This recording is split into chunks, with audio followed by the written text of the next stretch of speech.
Hello, everyone, and welcome back to TowerGate. It is TowerGate day number 531, 531, and it is August the 26th, 2018, Sunday. Thank you so much for tuning in.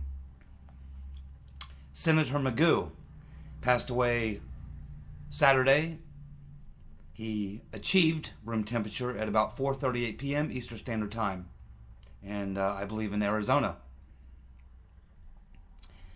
No official statement yet that I've heard since his passing as to whether or not his wife, Cindy, is going to continue out the rest of his term for his seat in the Senate. But a couple of weeks ago, when this was being talked about, it was assumed that she would. So I think that that's probably what will happen. It's what usually happens. I have no problem with that. She certainly could not do any worse than him. So there you go. Senator Magoo, dead at 81. Well, Trump continues to signal that he may have to get involved. Now, this is like 3 days in a row now that he's sent multiple tweets saying, hey, I may have to get involved. He's tweeting it. He said it to the girl on Fox News. And it's not just him. You know, you also have Rudy Giuliani. So you can see that in the last, I don't know, maybe the last month and a half, 2 months or so, 6 to 8 weeks, you can really see that the strategy by Trump and Giuliani has changed. And I think it has a lot to do with the fact the economy is going well. His poll numbers are rising. The blue wave looks like it's not going to happen. In fact, I'm certain it's not going to happen. I think he knows that. So he's got momentum. And they've seen the polls that the majority of people think that Mueller's on a witch hunt. So, you know, yes, I mean, they've decided to change the strategy. And over the last month and a half, 2 months or so, and I think it's working very well. It's exactly what they should be doing. But this goes to a larger issue, I think. I was watching that rally that was, I think it was in West Virginia, and then he had another one here in Ohio this past week. And, you know, at almost all these rallies, whenever he brings up the rotten Reverend Clinton, the chant, the lock her up, lock her up, lock her up chant. And, of course, we know about 2 weeks ago, he stepped up to the microphone after they broke into that chant and said, some things take time. And, you know, I don't think he takes this stuff lightly. I think he actually does believe that the rotten Reverend Clinton should be, at the very least, there should be a real investigation of her known crimes, and that she should be indicted, especially because they're going after him. They're going after everyone who knows him, anyone who's ever worked for him. I mean, it's they. I mean, I think Trump, to be quite honest with you, I think after he won the election, despite the fact that he knew a lot of the things that went on, I think if the Democrats, the left, and the people who are opposed to him, I think if they would have just, let it go and moved on, I think he probably would have too. But the fact that they have not, the fact that they continue to try to take him out, that they're targeting his friends, targeting his family, targeting people who work for him and have it in for him, I just think that he's taken the position that, well, you know, I mean, they're targeting me, they're going after me, everyone I know, if they're going to go after Manafort and whatever crimes he may have committed, then certainly if we're going to play that game, then how about the rotten Reverend Clinton? How about Peter's been stroking us? How about Bruce Orr? How about Mr. Potato Head, John Brennan? How about James Comey? How about all these people? They've all committed lots of crimes. So, I mean, I said this a long time ago, that this is going to backfire. I mean, he is the President of the United States. And when you go after the king, as I said once before, you go after the king, you better get him. You know, you don't want to swing at the king and miss. And this is what has happened. He is essentially the king of the hill, and they've missed. And so, I just don't think he's going to let it lie. I think the only question is, how is he going to handle it? But he keeps sending out these tweets, and he's being very specific. He's talking about the Hillary Clinton email investigation. He says that in this tweet. So now Paul Sperry made a comment in his most recent article that Sessions didn't just recuse himself from the 2016 election things, but he apparently also recused himself from the Hillary Clinton investigation as well. So his target is Sessions, obviously, but it's bigger than that. So, I mean, Trump's talking to not just the DOJ or Sessions or Rodenstein or Mueller or whoever. He's talking to the whole country. These are tweets. These are not things he's saying privately to a friend or someone like that. These are things he's doing publicly. He wants the whole country to know, the whole world to know what he thinks. And as I have said and have been saying for a very long time, I do believe that the Right Reverend Clinton is going to face some sort of I don't know about, she'll go to jail. She should go to jail. I hope she goes to jail. She definitely deserves to go to jail. I don't know if she'll end up in jail, but I do believe that the Right Reverend Clinton is going to be held accountable to some degree for these emails, for her violations of the law regarding her mishandling of classified information. I mean, these were crimes. How deep they get into the the Clinton Foundation should also be looked at. And, of course, her association with the coup that took place in 2016. She's connected to all these people. So the Right Reverend Clinton's not out of the woods. And people are talking now about, well, the statute of limitations is like 3 years or 5 years or whatever. That's true. There are statute of limitations on certain things. But we're not quite in the 5-year range yet. There's still plenty of time for a lot of these things that we're talking about. There's still plenty of time to make that happen. How it happens, I can't say. But it's pretty obvious at this point that Trump is not letting this go. And he continues to say in the last couple of days specifically that he may have to get involved. And I don't think he's just saying that for the heck of it. I think in his mind he is going to get involved. And it may be political too. He could think that, a lot of his supporters are demanding that he drain the swamp, that he go after these people. And as we coming up to the midterm elections, he may think, you know what? A lot of my supporters were counting on me to drain the swamp, to take out these people, to get rid of the criminals. And I haven't really been able to do that. Not my fault. It's the DOJ or Sessions or Rodenstein or whoever is not prosecuting these crimes, or Mueller is not looking at the right perps or what have you. So he may think, this may be that he's speaking to his base and saying to them, hey, I'm with you. Yes, the Right Reverend Clinton needs to be locked up, and the perps need to be brought to justice for the crimes that they committed in the 2016 election. Yes, I know, but these are kind of tricky matters, and you're just going to have to be patient. So I think that that's the message he's sending. He's telling us that multiple times now that the Right Reverend Clinton needs to be investigated, needs to be locked up or whatever. He's saying these things take time. So he's given every indication to his base that he hears us. He understands exactly how we feel. Remember, he's the target. He feels the same way, if not worse. So it could be a lot of that going on, that he's speaking to his base. But I don't think he's pulling our chain. I do believe he actually is dead serious about the fact that the Hillary Clinton investigation, there should be a real investigation of what happened. We should be looking into, he should be declassifying those documents so we can find out exactly who all was involved in the coup. And of course, the Clinton Foundation and all these other things are fair game as well. So, again, I think we all know that this is all going to happen. It's not, a year ago we couldn't see the light at the end of the tunnel, but there's no question now you can see the light at the end of the tunnel. It's coming. We just don't know how it's going to come about or when, but it's coming. Believe me. So we talked about a few videos back about this whistleblower from this Office of Net Assessment, where Stefan Halper had been given these sweetheart deals, was getting lots of money, over $400,000, doing these kind of quasi-government intelligence operations for the government. And it was this guy, Adam Lovinger, who pointed that out. And so he's now looked at as a whistleblower. He's got representation. They are proceeding with legal filings. Judicial Watch is now also involved in this, subpoenaing documents. And so we're learning a little bit more details about this. So this Mr. Lovinger, again, he blew the whistle on Halper. And apparently the man who was over this Office of Net Assessment at the Department of Defense is named Jim Baker. Jim Baker. A lot of Jim Bakers in this world, are they not?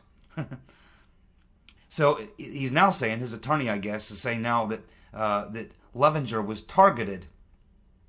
And he was targeted using several tactics, one of which was that there was 2 military officers at the DOD who were offered very prestigious military medals if they would look into Mr. Levenger for alleged hacking, or alleged leaking of classified information, which he says is ridiculous. He was not leaking any classified information. But apparently these 2 military officers were prompted to look into him for doing that, and they were rewarded with very prestigious military medals. It appears that he also went after someone or entity known as LTSG, which stands for Long-Term Strategy something.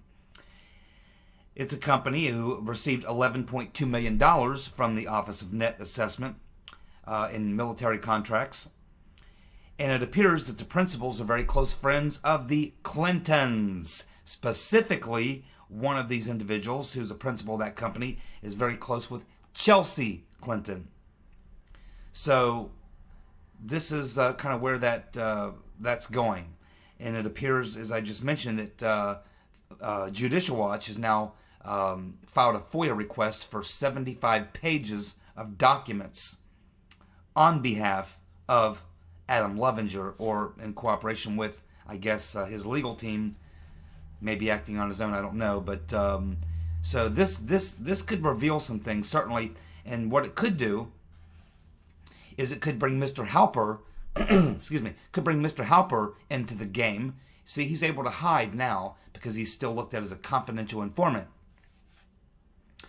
But if he is one of the subjects of this lawsuit, which is essentially a civil lawsuit, then we could see Mr. Halper could be deposed in a civil lawsuit. So you got to watch these civil lawsuits. I mean, you do get depositions in civil lawsuits, and of course we're talking about the money he was paid, the over $400,000, and that's an issue here. So we'll continue to follow this story. It's one of those things that's kind of a sleeper. Not many people talking about it, reporting on it, but it's just another little thing. It's another knife cut. Another knife cut in the deep state as the plot unravels. So now we have Michael Hayden, who's another former CIA head, was formerly the head of the CIA, has now joined James Clapper in distancing himself from John Brennan, Mr. Potato Head. He states that, quote, impeaching Trump would be a bad idea. Impeaching Trump would be a bad idea. So now we have Michael Hayden joining Clapper, distancing himself from Brennan. Why would they do that? Well, I think it's pretty obvious why they would do that. Probably a lot of reasons. The main one being that they know that Brennan's out there making himself look like a fool, and they don't want to be associated with him, obviously. But I think it could be deeper than that. I think they know he probably was deeply involved in the coup.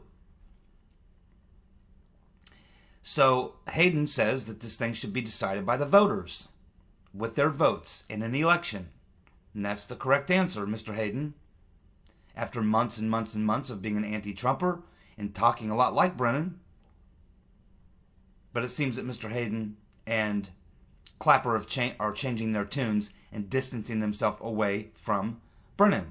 Now, it's very interesting because, you know, when you watch Devin Nunes, whenever he's interviewed and he's talking about, he never leaves this idea that he's continuing to look for the reason that they started the counterintelligence operation.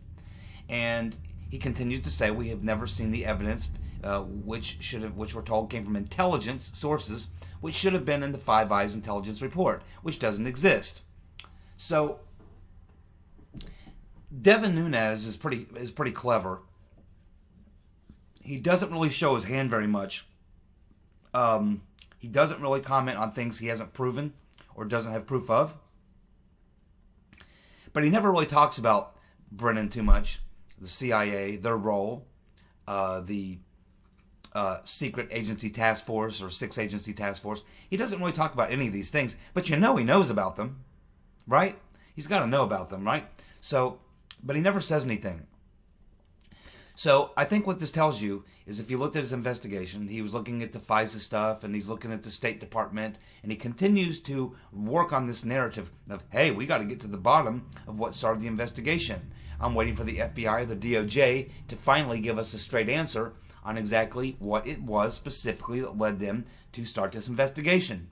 They continue to stonewall or hemhaul or not really give a direct answer. They've leaked to the New York Times. Originally it was the dossier. When that failed, then they started working the Papadopoulos Downer thing. When that became discredited, they're just kind of floating out there, still trying to prove the dossier, right?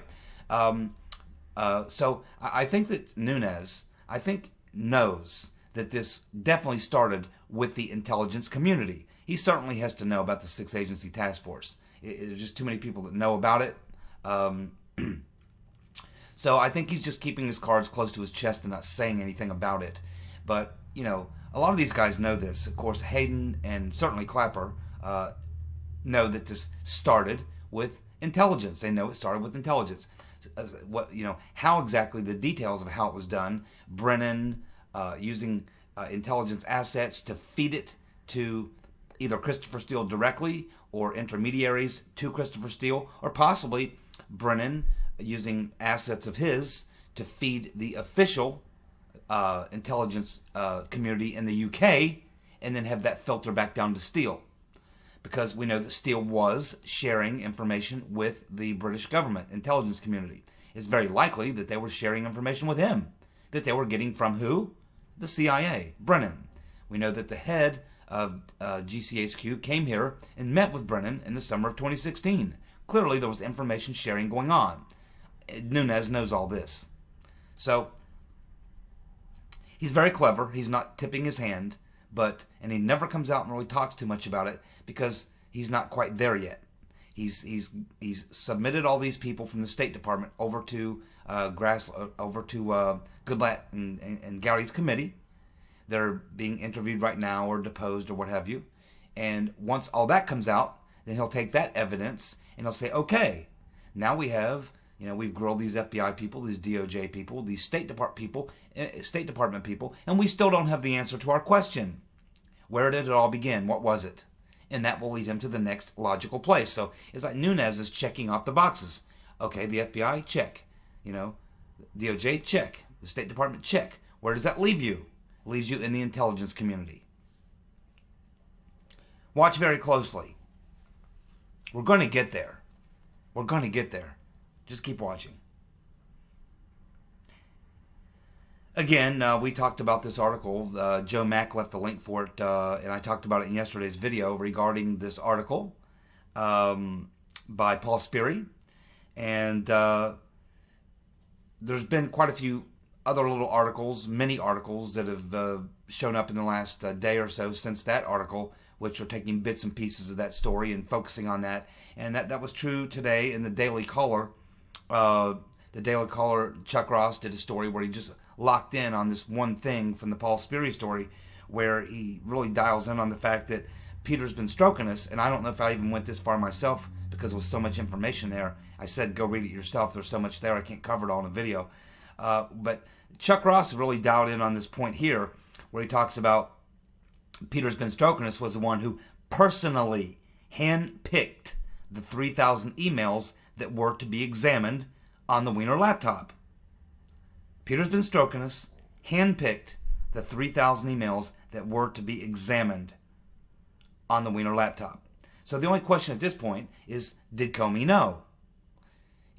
I have to think he had to, just like I think that Silly Sally Yates had to know about what Bruce Orr was doing, despite the fact that they're already starting to leak things out, telling us before they've even interviewed Bruce Orr. We're getting these leaks. Oh, that Bruce Orr, ABC News tells us, oh, Bruce Orr didn't know anything, or Sally Yates didn't know anything about what Bruce Orr was doing. He was doing it on his own. He was acting kind of rogue on his own.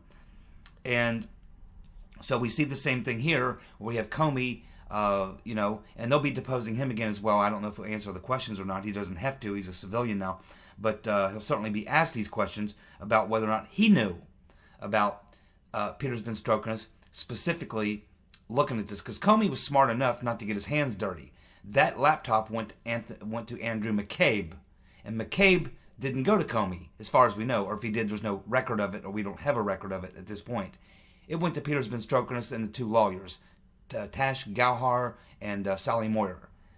And so now we learn that it was Peter Strokenis who personally made the decision on what emails to look at. About 3,000, a little over 3,000 of the 694,000. And certainly didn't look at the damaging ones. And the question is, did Comey know? Again, I don't see how he could not know.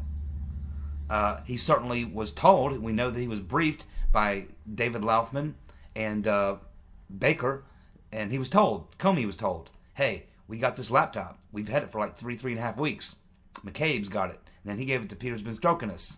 And now we're learning that if we don't come out and make a statement, or you don't come out and do something very soon, these guys in the Southern District of New York, they're going to come out and go public that you've got this laptop that you haven't done anything with or announced an investigation or anything like that. So that was what pressured Comey. So Comey certainly knew about the laptop. He knew how long McCabe had the laptop, and he knew it went to Peter Strokenis. He knew that's who was running it, right? So Comey certainly had to know that much. And we know he was part of the coup plot and everything else. So, I think that it's hard to believe that Comey did not know. And they'll eventually get there, too. Believe me, they'll eventually get there.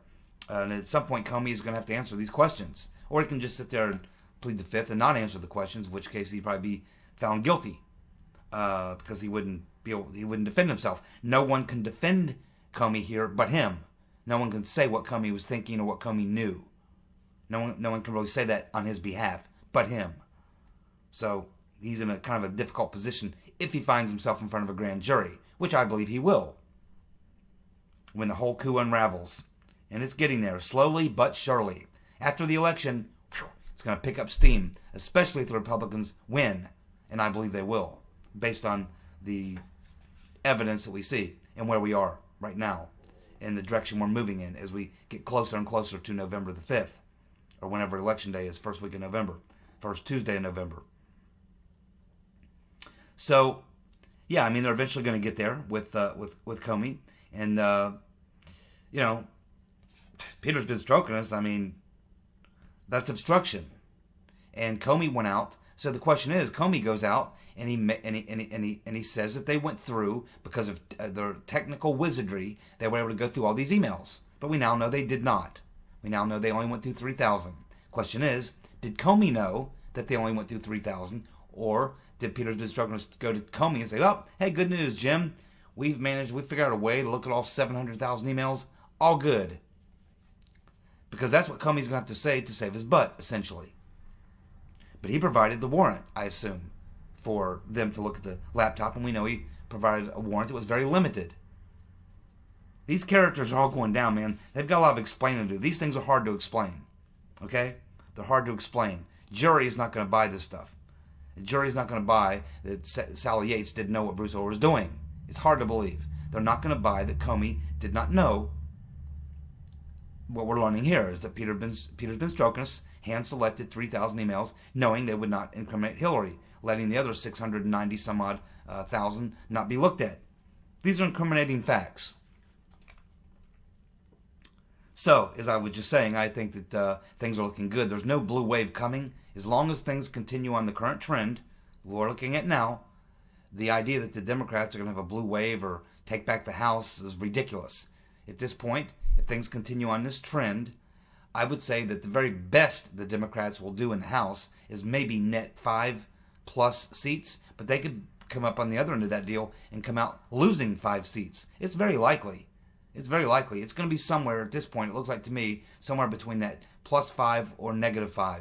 It's going to be a very small number. It's not going to change. They need 25, I think, 25 votes, 25 wins to be able to take back the House, and I just don't see it happening. I don't see it happening.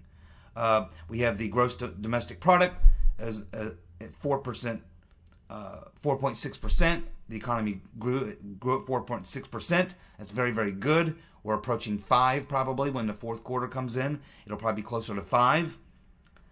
We have the S&P, the NASDAQ at all-time highs, continuing to break records. That's really good for people's 401ks. I mean, this stuff directly is positively affecting Main Street. This is not Wall Street winning. This is Main Street winning. And Main Street knows when it's winning. They do. People do know. People know. I don't care about the media propaganda. People know whether or not things are good. Regardless, they don't have to watch the media to learn whether or not things are good. They can look around them and see all the activity, economic activity. They can see their 401ks growing.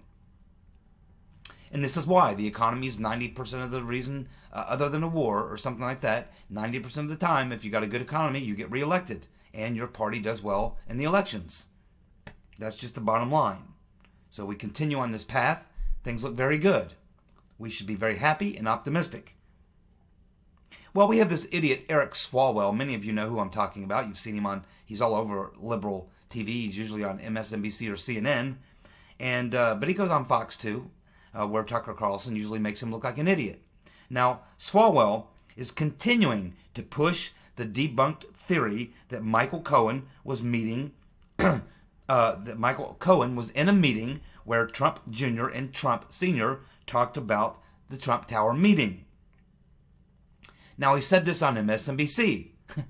The crazy thing is that just a couple of days ago, we had Lanny Davis, who represents Michael Cohen, on CNN admitting that it just did not happen, that the meeting did not happen. Cohen was not in a meeting with Trump and Jr. and Sr. where that conversation went down. It just did not happen. It's just a rumor. It's a lie. And even on CNN, they even had to come out and essentially admit, because Chuck Todd, or if that was on MSNBC, Chuck Todd even was grilling someone over that. It's like, how can we get that wrong? How did somebody get that wrong? Well, it was CNN who reported on that and continued to report on that and continues. So, I mean, even when these people have to come out, one of these liberal networks has to come out and admit that they got the story wrong, and the other crazy liberal media outlet refuses to let go of it, despite the fact that even hard left-leaning Clinton lover Lanny Davis is admitted that it just did not happen. That's Trump derangement syndrome, man. Just refusing to accept the absolute facts when they're right in your face, the evidence right in your face. And like I said a couple videos ago, they need to look into exactly how that happens. Because how does it happen that they just suddenly think that this Michael Cohen went to Prague? Well, we know how it happened. It came from those 702 FISA queries that they were doing illegally. And who was doing it? Was it Fusion GPS, the CIA, or whoever? I don't know. There was multiple contractors accessing the NSA database through the FBI. That's where that came from. And they obviously pulled up a Michael Cohen. And they said, oh, a Michael Cohen went to Prague? And they just assumed it was Michael Cohen. And this is very important because it's a very key piece of the entire dossier. Because the dossier says in the very first part of the dossier, in relation to the Trump-Russia collusion, was that Michael Cohen had gone to the Ukraine to set up this deal to collude with Russia, and that he was working with Manafort. If you debunk the Michael Cohen going to Prague to establish the foundation for what was to be this collusion with the Russians and Trump campaign to fix the election against Hillary or what have you, if you take that out of the equation, if you remove that out of the dossier, nothing else in the dossier works. Because everything in the dossier begins with Cohen going to Prague, having this meeting to set the stage, to be using Manafort, to feed this information through Manafort. You see, the entire thing goes away. That's why MSNBC can't let go of it. Because if you actually sit down and look at the dossier and the claims it makes and the whole story, if you don't have the Cohen meeting in Prague, you don't have the basis for how the whole thing was established or is alleged to have been established.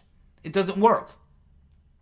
You eliminate the Michael Cohen Prague thing in the dossier, you essentially obliterate the dossier. That's why MSNBC cannot let go of it. CNN, somehow, their viewers are stupid enough that even though they have had to come out and admit now that Lanny Davis, a Clinton lover, a left-wing lunatic, has himself come out and admitted it just didn't happen. It did not happen. Now, they continue to push a Trump-Russia narrative, despite the fact that it was all based on the dossier and the meat and potatoes of everything that is in the dossier. It all had to begin with Cohen and the meeting in Prague. So even though they debunk the main thing in the dossier, they continue to ride the Trump-Russia narrative, which no one cares about or believes anymore. But it's all they've got. What else are they going to talk about? 4.6% GDP growth? The booming stock market? The foreign policy that's extraordinary? They got nothing. Hey, but if you want to make a yearly salary and benefits package of $184,687. Let me say that again. $184,687. Basically 185 grand.